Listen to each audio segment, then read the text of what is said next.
Muy atentos a los datos del agua que derrochamos en nuestro país. Los expertos alertan, en menos de 15 años podríamos sufrir estrés hídrico. Vamos a ver en qué consiste esto. Vamos con las claves. María, Miguel. Pues muy bien, muy buenas tardes. Vamos muy buenas tardes, María. Miguel Aguado, buenas tardes. Estrés hídrico, un término que lo primero tenemos que aprender qué significa y lo segundo, empezar a preocuparnos por él.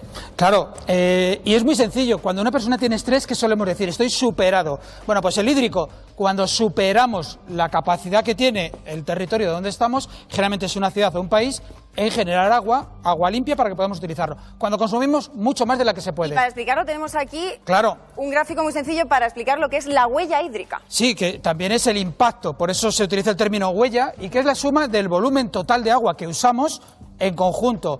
Cuando usamos 250 litros por persona, estamos hablando de lo que también se utiliza en los jardines que nos corresponden, etcétera. El estrés, que es la capacidad o el nivel que tienen los recursos hídricos en esa ciudad o en ese territorio. Y la calidad del agua. Muchas veces tenemos agua, pero la tenemos contaminada, no puede ser usada o no se puede liberar. La suma de estos tres factores nos dicen qué tal es la huella hídrica. Si la huella hídrica es baja, tenemos un problema y podemos tener incluso que cerrar el grifo. Literalmente. Bueno, no cerrarlo, es que lo abramos y no haya agua. Claro, ya ha pasado, hasta en 17 países ha tenido que llegar a ese día cero que se llama cuando se han cortado literalmente los grifos. Claro, esto no es una teoría de los ambientalistas, es que Ciudad del Cabo, ciudades en China, Sao Paulo, que está rodeado de un entorno también que aparentemente tiene bastante agua, nos hemos encontrado con que un día fueron a abrir el grifo y no había agua. Y esto puede ocurrir, en 15 años puede ocurrir en España si seguimos como hasta ahora. Y lo decías, porque es que realmente utilizamos mucha más agua de la que necesitamos, 250 litros cada uno de nosotros cada día, eso tiene consecuencias. Evidentemente, y tiene una muy clara. Primero, el deterioro de los recursos de agua dulce. El agua dulce es escasísimo, es el mayor bien. Si no hay agua, no hay vida. Pues el agua dulce, que es la que podemos utilizar y que a veces lo utilizamos para cualquier cosa, incluso para limpiar las calles. Esto lo siguiente que afecta son los acuíferos sobreexplotados. Recordemos Doñana.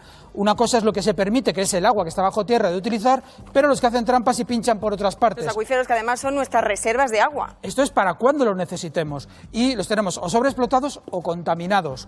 Ríos secos. El siguiente, ríos secos. ¿Quién no conoce un río que antaño le contaron que funciona y ya no existe ese agua? Y lagos contaminados, e incluso ya en el planeta tenemos lagos que han desaparecido, lagos de grandes extensiones. Este es el efecto directo al planeta si seguimos actuando tal y como estamos. Y si vemos la evolución, que la tenemos por aquí, a lo largo de los años hay zonas de nuestro país que se han convertido en verdaderas zonas de riesgo. Estos son los años 90, entre los 60 y 90, y vemos casi lo que todos podíamos imaginar. Hay algunas zonas que tenemos aquí, que es principalmente el delta del Ebro. Las zonas en amarillo son las zonas críticas. Son las zonas, digamos, casi más desérticas, para entendernos, no es el caso, las más críticas. El verde sería el delta del Ebro y lo que viene a ser Murcia, etcétera, Almería, lo que teníamos. Pero en tan solo 20 años esto ha evolucionado, y ha evolucionado muchísimo. A peor. Y nos encontramos a peor. Seguimos manteniendo las mismas zonas, hemos ampliado toda la zona, que ya no solamente es del delta del Ebro, y Castilla-La Mancha. Tenemos, incluso recordemos, los trasvases, pues poco hay ya que trasvasar de un sitio a otro porque no hay agua. Las manchas amarillas, las zonas de riesgo de desertificación van aumentando y mucho. España es uno de los países con mayor riesgo de desertificación, por supuesto, de Europa. Miguel, pues ante esta situación, danos soluciones. ¿Qué podemos hacer para que no llegue ese día cero, para que no lleguemos a casa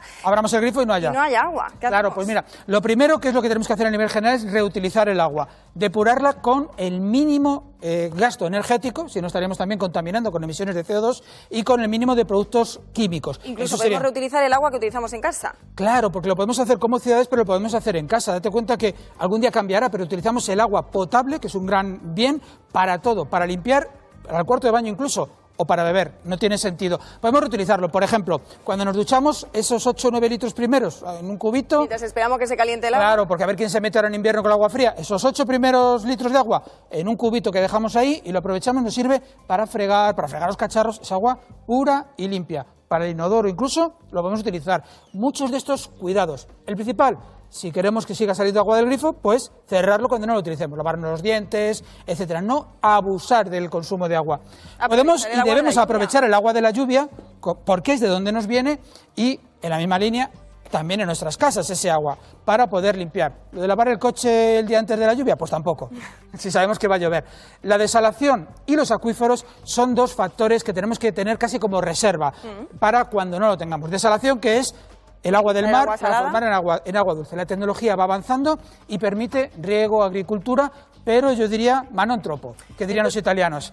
Y los acuíferos, pues en este caso es nuestra Son nuestra reserva, reserva. como tú decías antes, vamos a dejarla, esta es nuestra bolsa para que, esperemos que no, incluso cuando tengamos que abrir el grifo, se haga el agua de esos acuíferos. Pero si los dejamos quietos, la naturaleza tiene sus funciones y esta podría quedarse.